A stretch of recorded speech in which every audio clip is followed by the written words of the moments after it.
Herd Main's garage. I treated myself and bought a tool to work on cars with. Yeah, so and I got a little camera holder thing that I'm using, and it probably sucks. So it's the Milwaukee 3/8 long neck high-speed ratchet. So this ratchet is 35 foot-pounds instead of the long-handled 3/8 that you've seen from Milwaukee for years. It's like 55 foot-pounds. That's regular speed, but this is basically twice the speed of a regular electric cordless ratchet. And you know, an air ratchet, electric ratchet, all that stuff is a production tool. It's productivity. It's not a nut busting torque storm of a tool. It's used to run things in and out, and then you can tighten it. So back in the day with like the air snap-on air ratchets, I mean, those of you know when you got down and ran it down tight, it will just take off and you'd smash all your knuckles and stuff with all that power. Sometimes less power is a little bit better, in my opinion, on an air ratchet or an electric cordless ratchet.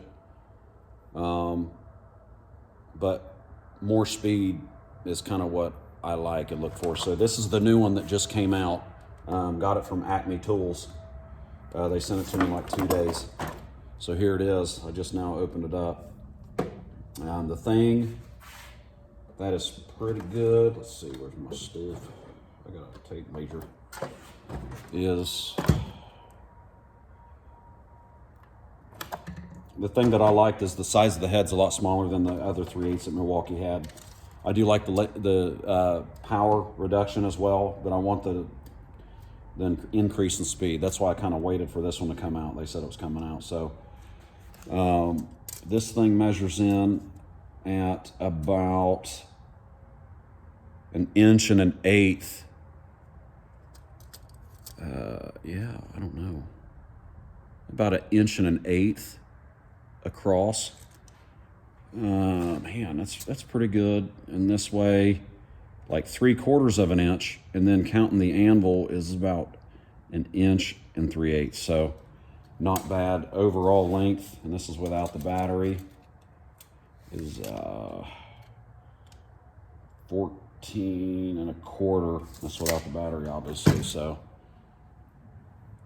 the thing to note in most of the fuel ratchets is this right here's flat. So if you run a bolt out and then get it up against the frame,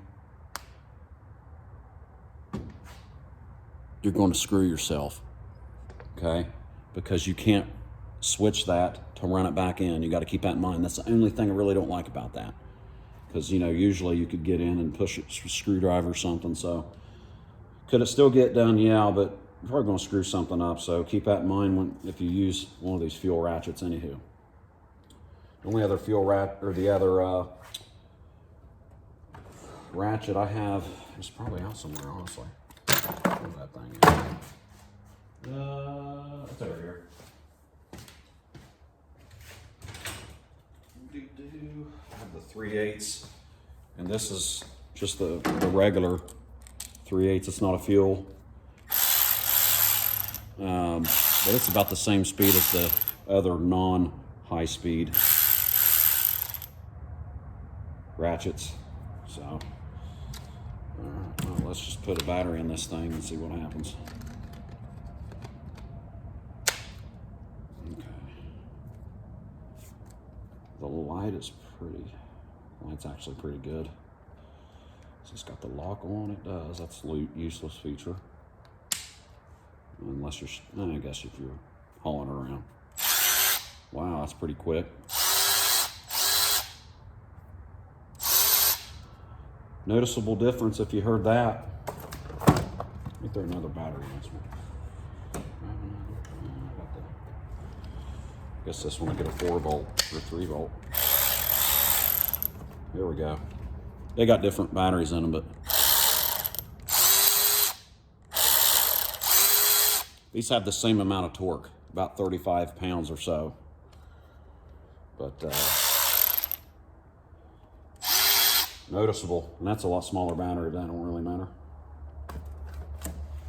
Interesting. Let's see how that.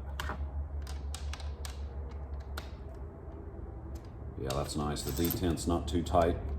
Socket comes right off like that. Wow. Part number on this beast. Where's the part number on it? That's a 2569-20 M12 battery. So it's 2569-20.